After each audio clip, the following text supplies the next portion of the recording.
अस्सलामुअलैकुम स्टूडेंट्स, कैसे हैं आप सब। उम्मीद करता हूँ आप लोग सब खैरियत से होंगे, ठीक होंगे। तो स्टूडेंट, थंबनेल से तो आप लोगों ने देख ही लिया कि आज का हमारा आर्टिकल क्या है। आज का हमारा आर्टिकल एक क्वेश्चन पे बेस है कि what are the similarities between law and theory. तो स्टूडेंट, आप लोग कॉपी और पेन निकाल लें और अपने नोट्स बनाना शुरू करें। तो चलिए स्टूडेंट, हम शुरू करते हैं अपनी वीडियो वक़्त ज़ाया किए बगैर। देखिए स्टूडेंट, प्रीवियस वीडियो में हमने ये सीखा था कि जो लॉ है वो एक वेल नाउन हाइपोथेसिस पे बेस करता है और थ्योरी भी बहुत से हाइपोथेसिस पे बेस करती है।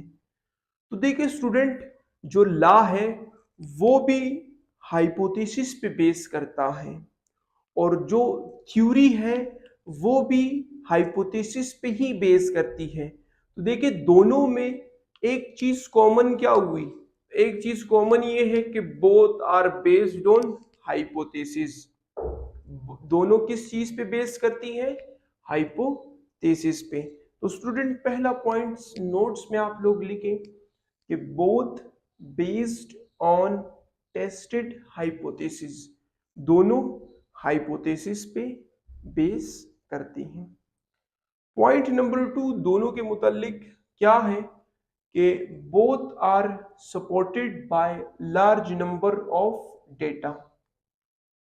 थ्योरी को और लॉ को large number of experimental data support करता है।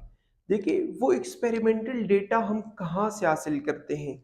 वो बेसिकली हम जो हाइपोथेसिस है, हाइपोथेसिस पर एक्सपेरिमेंट करते हैं। जो जब हम हाइपोथेसिस पर एक्सपेरिमेंट कर लें तो उससे हमें डेटा मिलता है।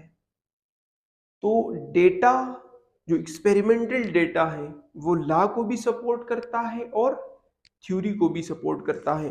तो दूसरी दोनों में कॉमन बात ये है कि जो एक्सपेरिमेंटल डेटा है वो थ्योरी को भी सपोर्ट करता है और लॉ को भी सपोर्ट करता है।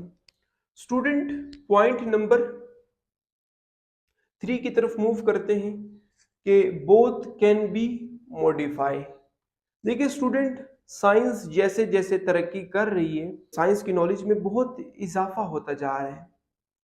तो इसी तरह जो प्रीवियस थ्योरीज थी उनको काफ़ी मॉडिफाई किया जा चुका है। इसकी मैं आपको एक एग्जांपल देता हूँ। देखिए स्टूडेंट, जैसे कि रदरफोर्ड ने अपना एटॉमिक मॉडल पेश किया, उसमें कुछ गलतियाँ थी।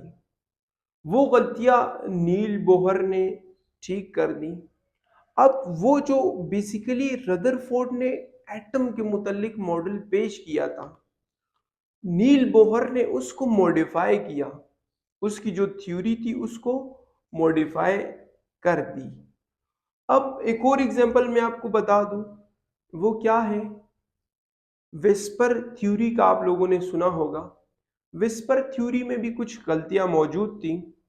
उसको मॉलिक्यूलर ऑर्बिटल थ्योरी ने आकर उसे मॉडिफाई कर दिया। तो स्टूडेंट, ये बात करना बिल्कुल भी गलत नहीं है कि दोनों मॉडिफाई हो सकते हैं, दोनों को मॉडिफाई किया जा सकता है। स्टूडेंट, पॉइंट नंबर 4 की तरफ मूव करते हैं। पॉइंट नंबर 4 क्या है? Both can not be validated bye a single person. देखिए स्टूडेंट, दोनों को एक सिंगल पर्सन ये नहीं कह सकता कि वो दुरुस्त है। बहुत सारे साइंटिस्ट, बहुत सारे ऐसे लोग जो साइंस को जानते हैं, वो उस पे एक्सपेरिमेंट करेंगे, वो बताएंगे कि वो ठीक है या ठीक नहीं है। तो दोनों में ये चीज़ भी कॉमन है कि बहुत सारे लोग थ्योरी पर भी एक्सपेरिमेंट करते हैं और लॉ पर भी एक्सपेरिमेंट करते हैं। तो उसकी वैलिडिटी, उसकी दुरुस्तगी साबित करने के लिए सिर्फ एक पर्सन नहीं बल्कि ज्यादा पर्सन का होना जरूरी है।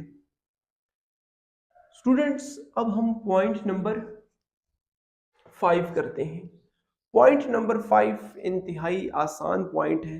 वो क्या है कि लॉ और थ्योरी नेचुरल फिनोमिनास को एक्सप्लेन करते हैं। थ्योरी और लॉ किस चीज को एक्सप्लेन करते हैं? नेचुरल फिनोमिना को। देखिए कैसे कि ग्रेविटी कैसे काम करती है।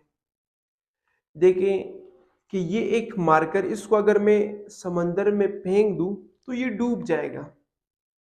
एक बहुत बड़ी कश्ती पानी में नहीं डूबती, आर्शिमिडीज प्रिंसिपल हमें बताता है। देखिए स्टूडेंट्स, हाइड्रोलिक प्रेस के जरिए, या मैं आपको ये बताऊं पास्कल लॉ हमें बताता है कि हाइड्रोलिक प्रेस कैसे काम करता है। इसी तरह नेचुरल फिनोमिना बहुत सारे हैं, जैसे कि फोटोसाइंथेसिस, रिस्पायरेशन, बहुत सारे हैं। इसकी बहुत सारी एग्जांपल हो सकती है। तो लॉ और थ्योरी दोनों में ये भी कॉमन है, ये सिमिलरिटी भी है, दोनों नेचुरल फिनोमिना को एक्सप्लेन करते हैं।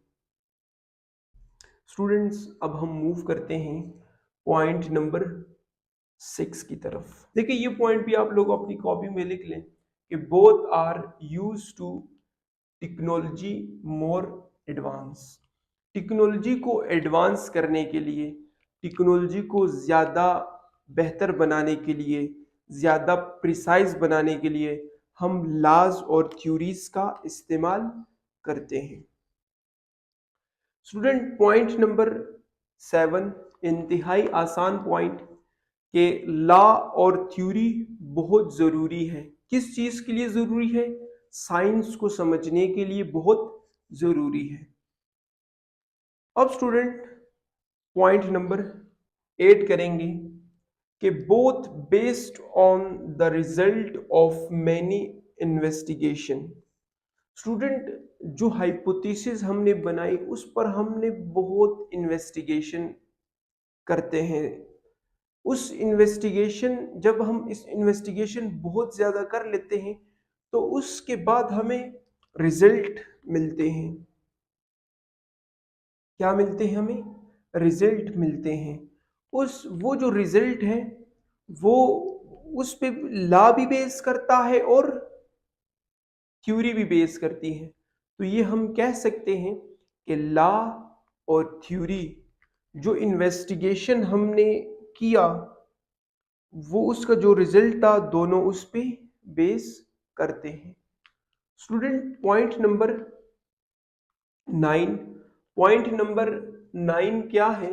पॉइंट नंबर 9 ये है कि लॉ और थ्योरी हमें प्रिडिक्शन का बताती है, पेशन गोई का बताती है, आने वाले वक़्त के मुतालिक बताती है। दोनों में ये बात भी कॉमन है कि लॉ और थ्योरी हमें पेशन गोइयों के मुतालिक भी बताती है। और स्टूडेंट, लॉ और थ्योरी को साइंस कम्युनिटी में बहुत सारे साइंटिस्ट मानते हैं। बहुत सारे साइंटिस्ट कहते हैं कि ये मेजॉरिटी जो साइंटिस्ट होते हैं वो लॉ को और थ्योरी को एक्सेप्ट करते हैं, उसे ठीक मानते हैं। लाजमी नहीं है कि सारे उसे ठीक माने, कुछ का उनके साथ इख्तिलाफ भी हो सकता है। तो यहाँ पे दोनों में एक बात कॉमन ये है कि साइंस कम्युनिटी में ज़्यादातर जो साइंटिस्ट हैं वो थ्योरी को और लॉ को वैलिड मानते हैं। थ्योरी में डाउट ज़्यादा होते हैं। लाजमी नहीं है कि थ्योरी और लॉ को सारे साइंटिस्ट ही करेक्ट माने, उनका उससे इख्तिलाफ भी हो सकता है। Student, both can be revised. इनको रिवाइज्ड भी किया जा सकता है। तो स्टूडेंट्स, यहाँ तक हमने 11 पॉइंट्स कर लिए। दोनों के दरमियान सिमिलरिटीज, लॉ और थ्योरी के दरमियान सिमिलरिटीज। तो यहाँ तक स्टूडेंट हमारा लेक्चर मुकम्मल हुआ जाता है। स्टूडेंट्स, अगर लॉ और थ्योरी की सिमिलरिटीज के मुतालिक या इस लेक्चर के मुतालिक आपका कोई भी क्वेश्चन हो तो आप कमेंट सेक्शन में लाजमी पूछें। मैं आपकी कमेंट्स पढ़ता हूँ। स्टूडेंट्स, इस वीडियो से अगर आपने कुछ भी नया सीखा हो तो इस वीडियो को लाजमी लाइक करना। स्टूडेंट्स, इस वीडियो को अपने दोस्तों के साथ लाजमी शेयर करना ताकि इस वीडियो का या इस चैनल का ज़्यादा से ज़्यादा लोगों को फ़ायदा हो। स्टूडेंट्स, मैं अब आपसे मिलता हूँ एक नए शानदार वीडियो में। मुझे इजाज़त दीजिए। अल्लाह हाफिज़।